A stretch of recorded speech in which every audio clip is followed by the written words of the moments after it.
joxe benn date ci lu mu wax joxewul benn date ci lu mu wax yëpp dafa wax ba daaneel amul date bu jub man nag je vais vous donner des dates. Qu'est-ce qui s'est passé le 22 mars 2 jours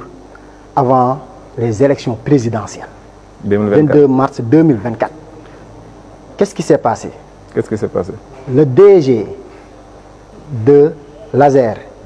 Baba Diallo bi nga xamante ni seen xarit la léegi démb mu ngi woon ci cérémonie de présentation du livre bi nga xamante ni Bachir Fofana mu ngi ko doon def moom moo def lan moo def lu ñuy naan demande de paiement mu ne kat nañ fay entreprise bi nga xamante ne mooy AOPO Espagne ñu fay ko 2 types d'avance. Premier type d'avance mooy avance de démarrage pour un montant de 28 millions d'euros soit 18,377 milliards de francs CFA. Deuxième type d'avance mooy avance sur dépenses engagées muy le même montant de 18,377 milliards de francs CFA boo ko boolee mooy 36,7 milliards de francs CFA moom lañ arrondir di wax 37 milliards. Donc 37 milliards yi nga xamante ni Sénégalais yi moom la ñuy dégg boobu ba tey c'est issu de 2 avances avance de démarrage ak avance sur dépenses engagées boo xamante ni Baba Diallo DG de l'ASER le 22 mars moo demandé à ce que ñu def mise en paiement bi. Donc avant nga continuer li ñu mën a d'accord si Yak Samba mooy 37 milliards génn na. 37 milliards yi génn na. Léegi nag lan moo am solo du génn bi mooy ki ko génnee ak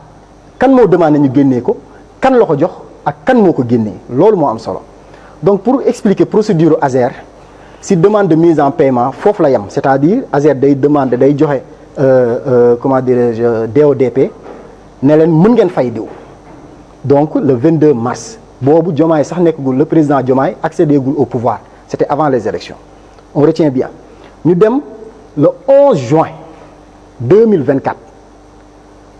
le banque bi fay ki nga xamante ni viré montant bi la société AOPO Espagne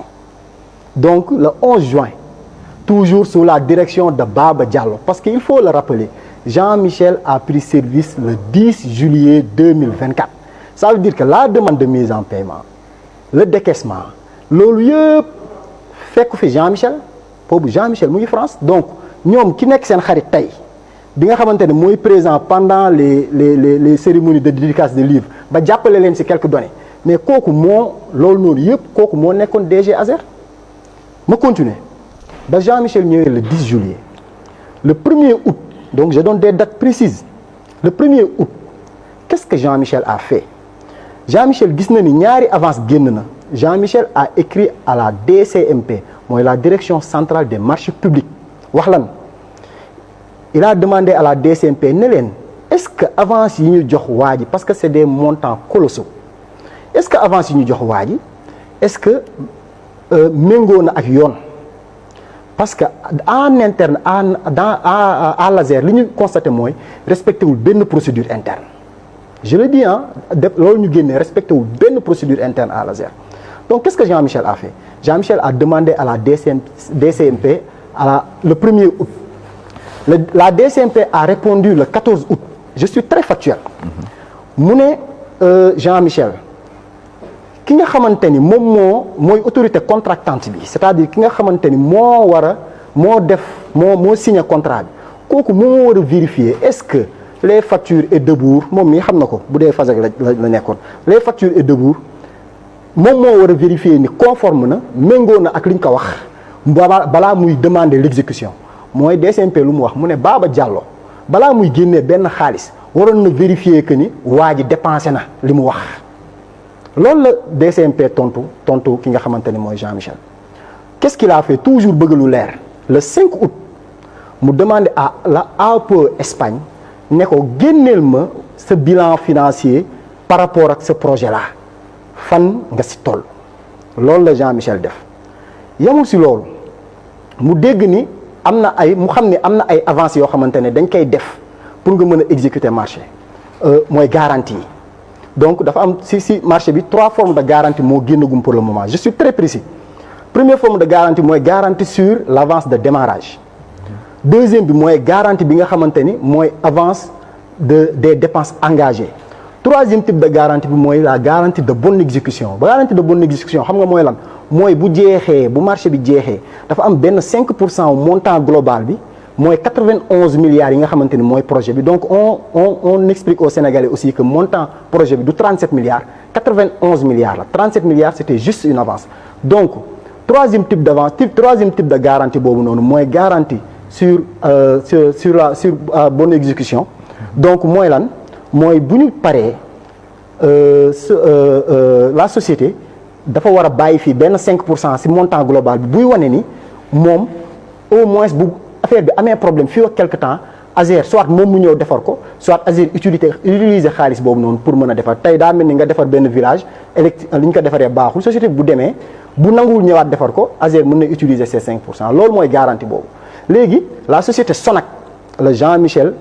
moom moo géré garantie bi bind ko le 28 octobre je suis très précis ne ko est-ce que garantie bi nga xamante ni société bi jox na la ko muy AOPE Espagne ba waral virement bi est-ce que cette garantie là elle est authentique est-ce qu'elle est conforme est-ce que mën nañ ko utiliser la société Sonac a répondu le 31 octobre pour dire que ni effectivement les garanties sont authentiques loolu lan lay wund mooy tey jii nii bés bu Azer bëggee récupérer xaalis c'est-à-dire espagnol bi comme noonu nga wax nee nañ dafa daw ñoom loolu la ñu wax c'est-à-dire espagnol bi bu dawoon ba exécuté wul dara les intérêts financiers de l'État sont sauvegardés c'est-à-dire état bi mën na récupérer xaalis bi à travers la Sonac est-ce que li may wax leer na donc ñu mën a comprendre que ni jusque là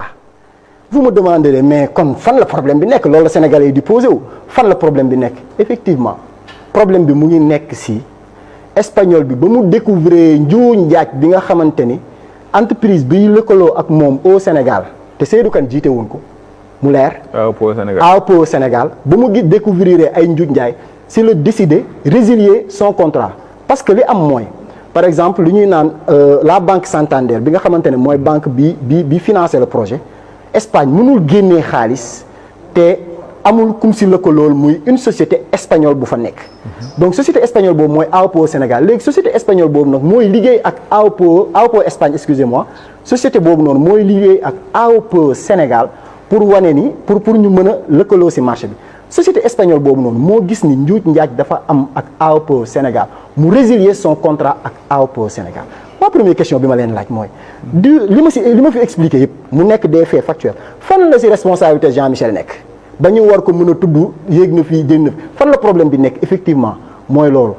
mooy bi nga xamee ni société bi décidé na résilier contrat benn affaire la rek moo am mu ngi koy wax effectivement xaalisu Sénégal moo lay ñor je l'ai bien retenu sa première parole mooy dërëmu Sénégal fu mu dugg dañ ko war a xam kooku noonu tâche de défendre parce que j'ai pris le temps de regarder toute sa conférence de presse tey kan la doon défendre Seydou Kane boobu la doon défendre. Seydou Kane la doon défendre wala 37 milliards Seydou Kane la doon défendre parce que boo déggee muy wax mu naan la ñu ngi néewal doole koo xamante ne mu ngi nekk Sénégal di défendre l'espagnol loolu la wax clairement léegi nag Seydou Kane boobu noonu rapport Cour des comptes épinglé ko fi tout récemment c'est-à-dire le rapport provisoire de la Cour des comptes boo xamante ne muy l'affaire Intermac est-ce que dégg nga tas wax ci affaire Intermac boobu ba tey dama lay laaj bu dee dërëmu Sénégal moo ko ñor ci Seydou Kane loo xamante ne rapport am na ba tout xam nga lii sax ay suspicion la am mu ngi nii joxuma benn date ay suspicion la am fan la dugg xamuñu fan la xaalis bi jaar affaire yooyu noonu moom mi lu tax tas bii nga xamante ni dërëmu Sénégal moo ko ñor je lui pose la question lu tax l'affaire Intermac bi nga xamante ni Cour des comptes moo génnee rapport lu tax tas yooyu si yàbbiwu si ba tey. ñun xam nañ est-ce que dossier bii la am ay dossiers ay faits yoo xamante ni mën na see sukkandiku au moins si rapport am na fan fii lan la mën a sukkandiku fii tey lu mu def xam mooy lan tey mooy dem jëli compte bancaire déjà foofu sax il faut mu ñëw si naa si ñëw déjà tey lu mu def mooy dem jëli le compte bancaire d'une société boo xamante ne à l'extérieur la nekk man je suis banquier. donc man j'ai travaillé à la HSBC mooy Hong Kong and Shanghai Banking Corporate nekk si département bi nga xamante ne ñooy gérer les personnes politiquement exposées les personnes les plus sensibles man xam naa ni en France à la Défense plus exactement man xam naa ni entreprise comment dirais-je justice espagnole du jël ay dossiers yoo xamante ni société espagnole la di ko jox un député d'un pays boo xamante ni c'est un autre pays ba pare jox ko toutes ces informations là man li ma liggéey li ma jàng xam naa ni tas jëleewul dossiers yi si justice espagnole loolu te loolu li si kanam dinañu ko wan moom instant bi lu mu def mooy ki koy jox ay information ci boppam la exposé en réalité dinañ ñëwaat ci loolu Ousmane Sow